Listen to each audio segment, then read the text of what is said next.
26년도 장기요양 보험료율이 0.9448% 상승했습니다.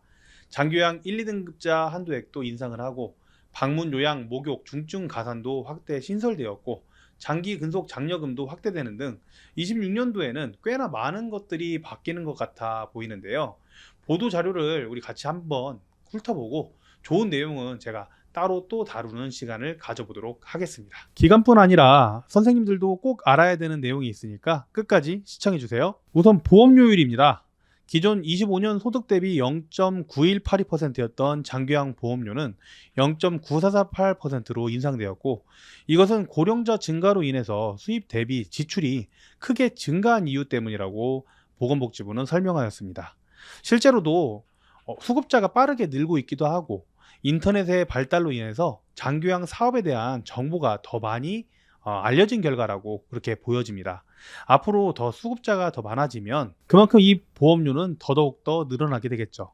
보건복지부는 보험료를 인상을 바탕으로 질 높은 서비스를 제공할 수 있도록 수급자 보장성, 종사자 처우 개선, 통합 돌봄 관련 장기요양 인프라 확대 과제를 논의하였습니다. 바로 보시죠. 가장 먼저 첫 번째, 수급자 보장성 강화에서는 재가 서비스 이용 한도액이 등급별로 늘어났는데요. 특히 1, 2등급 중증 수급자의 경우에 지난해에도 한도액이 많이 올라갔었는데 이번에도 20만 원 이상, 월 20만 원 이상 증가를 해서 3시간 이상 방문 요양 기준으로 1등급 어르신이 최대 44회까지, 2등급 어르신 기준으로 월 40회까지 이용할 수 있게 되었습니다. 하루에 2번씩 했을 때 20일 이상 서비스를 받을 수 있게 만든 거죠. 이건 집에서도 중증 수급자가 계속 지낼 수 있도록 한 그런 조치로 보여집니다. 그럼 한도액 실제로 한번 살펴볼까요? 정말 많이 올랐네요. 특히 1, 2등급은요. 요양원에 가지 않고 집에서 어르신을 모시는 시대가 정말 올까요? 실제 센터를 운영하시는 원장님들께서는 이게 가능하겠나 그런 의문을 가지시긴 하는 그런 제도이긴 한데요. 만약에 모실 수만 있으면 집에서 어르신들 계실 수 있고, 그리고 센터 입장에서도 2배 이상 매출을 올릴 수가 있으니까 요것도 나중에 깊이 한번 제가 파보도록 하겠습니다. 1, 2등급 중증 그리고 치매 수급자 같은 경우에는 보호자들이 365일 내내 돌봄을 하다 보면 어려운 점이 많잖아요. 그에 대비하기 위해 장기요양 가족 휴가제라는 게 있습니다. 그런데 이 부분도 확대를 하겠다고 합니다. 이런 좋은 제도는 늘리는 게 맞는 것이죠. 거기에 방문요양 중증 가산 확대, 방문간호 본인 부담금 면제 등도 추가를 한다고 하니까 제도대로 잘 시행되면 정말 괜찮을 것 같아요. 지금까지 이야기한 것들은 중증 수급자, 치매 수급자들을 위한 집중 서비스들인데, 다음은 다양한 서비스 욕구에 대응하는 그런 내용들 한번 보도록 하겠습니다. 일단 병원 동행 지원 서비스 시범 사업, 그리고 100만 원 한도 재가 환경 지원 사업. 요건 두 가지는 저희가 예전에 다룬 적이 있죠. 근데 거기에 더해서 방문 재활, 방문 영양, 이런 신규 서비스까지 시범 사업으로 추진할 것이라고 밝혔습니다. 이것도 잘 지켜보다가 여러분들한테 꼭 빠르게 대응해서 다뤄보도록 하겠습니다. 다음 제도 개선 과제 발표는 종사자 처우 개선에 대한 내용입니다. 많은 종사자분들이 기다리는 소식일 것 같은데요.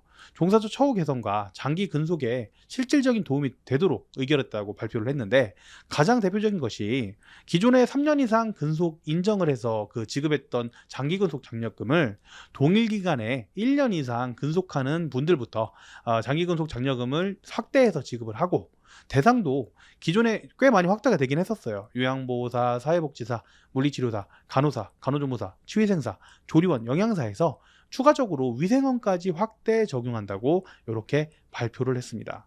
결국에는 장기 근속 장려금 대상자 비율을 늘리는 방안으로 진행을 하는데, 비용도 기존 지급하는 금액에다가 추가적으로 더 많은 금액을 지급한다, 이렇게 이해를 하시면 될 것 같아요.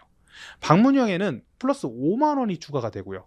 입소형에는 8만 원을 더 주는 방식으로 해서 최대 근속장려금이 18만 원까지 지급이 될 수 있게끔 그렇게 제도가 개선이 됩니다. 이거는 이렇게 되면 확실하게 처우 개선이 되겠죠. 근데 여기서 끝이 아닙니다.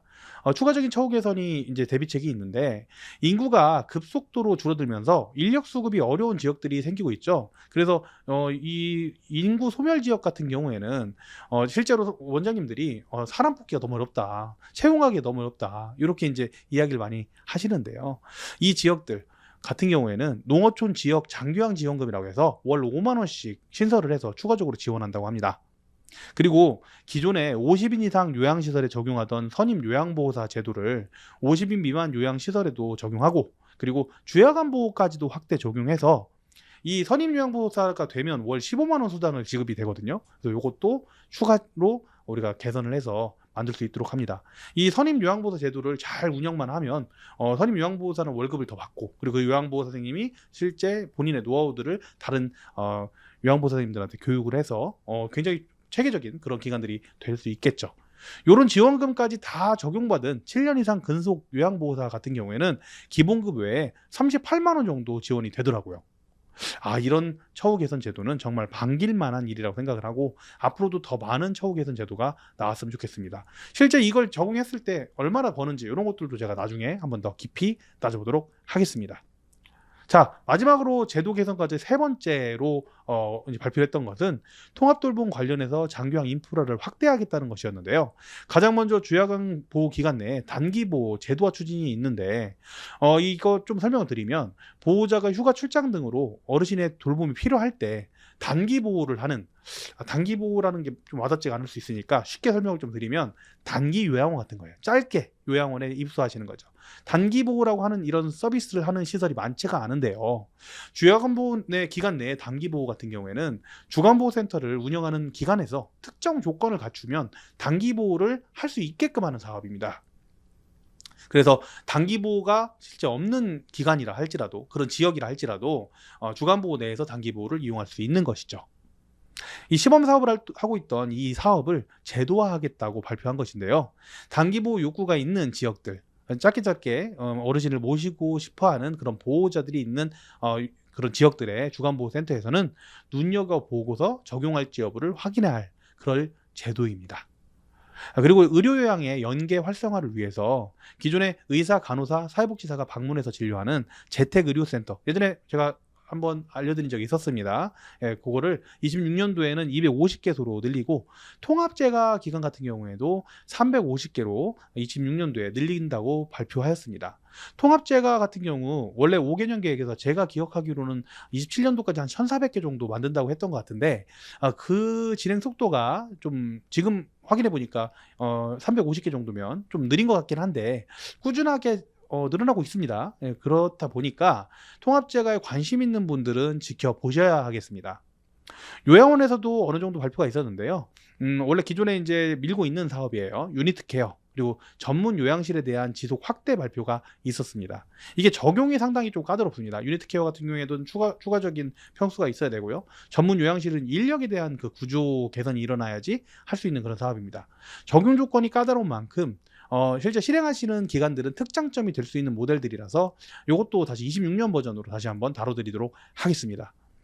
이번 수가 발표와 함께 훑어드리면서 제도 개선 그리고 변경점들을 한 번에 같이 살펴봤는데요. 여러분 어떠셨나요? 궁금한 점이 생기시나요? 궁금한 점이 있으시다면 댓글 남겨주시면 더 깊이 다뤄보도록 하겠습니다. 오늘도 끝까지 시청해주셔서 감사드리고요. 구독 안 하고 보신 분들이 70%더라고요. 가능하시면 구독하고 보시면 이런 좋은 내용들 계속 안내드리도록 하겠습니다. 그리고 알림 설정도 잊지 마시고요. 저는 국회어 천천박사였습니다. 감사합니다.